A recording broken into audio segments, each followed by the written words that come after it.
ಇರು ಇರು ಇರು ಹೀಗೆ ನೀ ಎಲ್ಲೂನು ಹೋಗದ ಹಾಗೆ. ನಮಗೆ ಅಂದ್ರೆ ಚಿನ್ನು ಹೊಡೆದು ಅಂತ ಆದ್ರೆ ಅದು ಹುಷಾರಿಲ್ಲದ ಕಾರಣ ಅದು ಆರೋಗ್ಯವಾಗಿ ಇರಲಿಲ್ಲ. ಹಾಗಾಗಿ ಅದರ ಮೇಲೆ ಪ್ರೀತಿ ಅದರ ಜಾಸ್ತಿ ಆಯ್ತು. ನಮಗೆ ಬೇರೆ ನಾಯಿಗಳ ಮೇಲೂ ಪ್ರೀತಿ ಉಂಟು, ಇಲ್ಲ ಅಂತಲ್ಲ. ಬಟ್ ಇದನ್ನು ನಾವು ಮಕ್ಕಳಾಗಿ ನೋಡ್ತಾ ಇದ್ದೆವು, ನಮ್ಮ ಮನೆಯೊಳಗೆ ಇಟ್ಕೊಂಡು.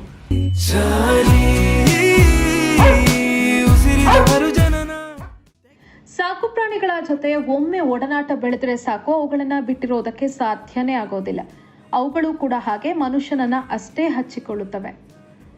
ನಿಷ್ಠೆಗೆ ಹೆಸರಾಗಿರುವಂತಹ ಪ್ರಾಣಿ ನಾಯಿಗೆ ನೀವು ಒಂದು ಹಿಡಿ ಪ್ರೀತಿ ಕೊಟ್ರೆ ಸಾಕು, ಅದು ಬದುಕಿದ್ದಷ್ಟು ದಿನ ನಿಮಗೆ ಪ್ರೀತಿಯ ಸುರಿಮಳೆಯನ್ನೇ ಸುರಿಸುತ್ತೆ, ನಿಷ್ಠೆಯನ್ನ ತೋರಿಸುತ್ತೆ.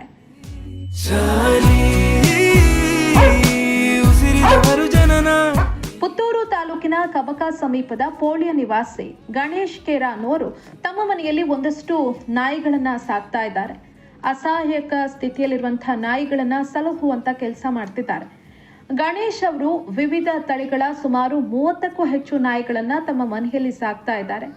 ಅದರಲ್ಲಿ ಚಿನ್ನು ಅನ್ನೋ ಒಂದು ದೇಶಿ ತಳಿಯ ನಾಯಿ ಕೂಡ ಒಂದು. ಈ ನಾಯಿ ಪಿಟ್ಸ್ ಸಮಸ್ಯೆಯಿಂದಾಗಿ ಒಂದಷ್ಟು ಕಾಲ ಬಳಲಿದ್ದ ಕಾರಣ ಅದರ ಕಾಲುಗಳ ನಿಯಂತ್ರಣ ಸ್ವಲ್ಪ ಕಡಿಮೆ ಆಗಿತ್ತು. ಈ ನಾಯಿ ಇದ್ದಕ್ಕಿದ್ದಂತೆ 3 ವಾರಗಳ ಹಿಂದೆ ದಿಢೀರಂತ ಗಣೇಶ್ ಅವರ ಮನೆಯಿಂದ ನಾಪತ್ತೆ ಆಗುತ್ತೆ. ಮನೆ ಮಂದಿ ಕಂಗಾಲಾಗ್ತಾರೆ. ಯಾಕಂದ್ರೆ ಆ ನಾಯಿಯ ಬಗ್ಗೆ ಅವರು ಅಷ್ಟು ಪ್ರೀತಿ ತೋರಿಸ್ತಾ ಇರ್ತಾರೆ. ನಾಯಿ ಕೂಡ ಆ ಕುಟುಂಬದ ಜೊತೆ ಅಷ್ಟೇ ಚೆನ್ನಾಗಿ ಬಾಂಧವ್ಯವನ್ನ ಹೊಂದಿತ್ತು, ಅಷ್ಟೇ ನಿಷ್ಠೆಯನ್ನ ತೋರಿಸ್ತಾ ಇತ್ತು, ಪ್ರೀತಿಯನ್ನ ತೋರಿಸ್ತಾ ಇತ್ತು. ಇಡೀ ಮನೆ ಮಂದಿ ಕಂಗಾಲಾಗ್ತಾರೆ, ಎಲ್ಲ ಕಡೆ ಹುಡುಕಾಡ್ತಾರೆ, ಆದರೆ ಯಾವುದೇ ಸುಳಿವು ಸಿಗೋದಿಲ್ಲ.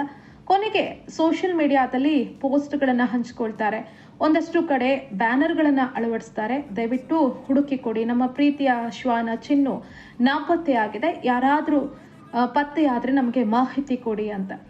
ಆರಂಭದಲ್ಲಿ ಒಂದು ಪೋಸ್ಟನ್ನು ಹಾಕ್ತಾರೆ ಇನ್ಸ್ಟಾಗ್ರಾಮ್ನಲ್ಲಿ. ನಾಯಿಯ ಬಗ್ಗೆ ಸುಳಿವು ಕೊಟ್ಟವರಿಗೆ ನಾವು 10,000 ರೂಪಾಯಿ ಬಹುಮಾನವನ್ನು ಘೋಷಣೆ ಮಾಡ್ತೀವಿ ಅಂತ. ಆದರೆ ನಾಯಿಯ ಬಗ್ಗೆ ಸುಳಿವು ಸಿಗೋದಿಲ್ಲ. ಆದರೆ ಇವರಿಗೆ ನಾಯಿಯನ್ನು ಬಿಟ್ಟಿರೋದಕ್ಕೆ ಸಾಧ್ಯನೇ ಆಗೋದಿಲ್ಲ. ಹಾಗಾಗಿ ಮತ್ತೊಂದು ಪೋಸ್ಟ್ ಹಾಕ್ತಾರೆ, ಯಾರು ನಾಯಿಯ ಬಗ್ಗೆ ಸುಳಿವು ಕೊಡ್ತಿರೋ ಅಥವಾ ಪತ್ತೆ ಹಚ್ಚಿ ಕೊಡ್ತಿರೋ ಅವರಿಗೆ 50,000 ರೂಪಾಯಿ ಬಹುಮಾನ ಕೊಡ್ತೀವಿ ಅಂತ. ಹೀಗಿರುವಾಗಲೇ ಗಣೇಶ್ ಅವರ ಕುಟುಂಬಕ್ಕೆ ಒಂದು ಶುಭ ಸುದ್ದಿ ಸಿಕ್ಕಿದೆ. ಪೋಳ್ಯದ ನಿವಾಸಿ ಆಗಿರುವಂತಹ ಪುರಂದರ ಅವರು ನಾಯಿಯನ್ನ ಪತ್ತೆ ಹಚ್ಚಿ ಸುರಕ್ಷಿತವಾಗಿ ಮಾಲೀಕರಿಗೆ ಒಪ್ಪಿಸಿದ್ದಾರೆ. ಇದರಿಂದ ಕೊಟ್ಟ ಮಾತಿನಂತೆ ಗಣೇಶ್ ಅವರು 50,000 ರೂಪಾಯಿ ನಗದು ಬಹುಮಾನವನ್ನ ಪುರಂದರ್ ಅವರಿಗೆ ನೀಡಿದ್ದಾರೆ. ಕೊಟ್ಟ ಮಾತನ್ನ ಉಳಿಸಿಕೊಂಡಿದ್ದಾರೆ. ನಾಯಿಗಿಂತ ದೊಡ್ಡದು ನಮಗೆ ದುಡ್ಡಲ್ಲ ಅನ್ನೋದನ್ನ ನಿರೂಪಿಸಿದ್ದಾರೆ. ಸಾಮಾನ್ಯವಾಗಿ ಬಹುಮಾನ ಘೋಷಣೆ ಮಾಡಿದ ನಂತರ ಅದನ್ನು ಕೊಡೋದಕ್ಕೆ ಕೆಲವರು ಹಿಂದೆಟ್ಟು ಹಾಕ್ತಾರೆ ಅಥವಾ ಏನಾದರೂ ಒಂದು ನೆಪ ಹೇಳಿ ನುಣುಚಿಕೊಳ್ಳೋದಕ್ಕೆ ಪ್ರಯತ್ನಿಸ್ತಾರೆ. ಆದರೆ ಗಣೇಶ್ ಕೇರಾ ಅವರು ಹಾಗೆ ಮಾಡಿಲ್ಲ. ಏನು ಬಹುಮಾನವನ್ನ ಘೋಷಣೆ ಮಾಡಿದ್ರೋ ಅದನ್ನು ಕೊಟ್ಟಿದ್ದಾರೆ. 50,000 ರೂಪಾಯಿಗಳ ಚೆಕ್ಕನ್ನು ವಿತರಿಸಿದ್ದಾರೆ ಪುರಂದರ್ ಅವರಿಗೆ. ಸದ್ಯಕ್ಕೆ ನಾಯಿ ವಾಪಸ್ ಅವರ ಮನೆ ಸೇರಿದೆ. ಗಣೇಶ್ ಕುಟುಂಬ ಖುಷಿಯಾಗಿದೆ. ಜೊತೆಗೆ ಅವರ ಆ ಒಂದು ಮಾನವೀಯತೆಗೆ, ಜೊತೆಗೆ ಅವರ ಆ ಒಂದು ಪ್ರಾಮಾಣಿಕತೆಗೆ ಎಲ್ಲರೂ ಕೂಡ ಮೆಚ್ಚುಗೆಯನ್ನು ವ್ಯಕ್ತಪಡಿಸ್ತಾ ಇದ್ದಾರೆ.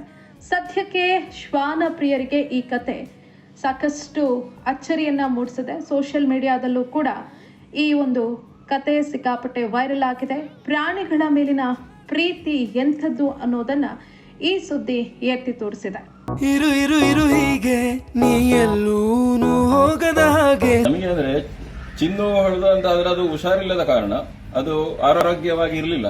ಹಾಗಾಗಿ ಅದರ ಮೇಲೆ ಪ್ರೀತಿ ಅದರ ಜಾಸ್ತಿ ಆಯ್ತು. ನಮಗೆ ಬೇರೆ ನಾಯಿಗಳ ಮೇಲೂ ಪ್ರೀತಿ ಉಂಟು, ಇಲ್ಲ ಅಂತಲ್ಲ. ಬಟ್ ಇದನ್ನು ನಾವು ಮಕ್ಕಳಾಗಿ ನೋಡ್ತಾ ಇದ್ದೆವು, ನಮ್ಮ ಮನೆಯೊಳಗೆ ಇಟ್ಕೊಂಡು.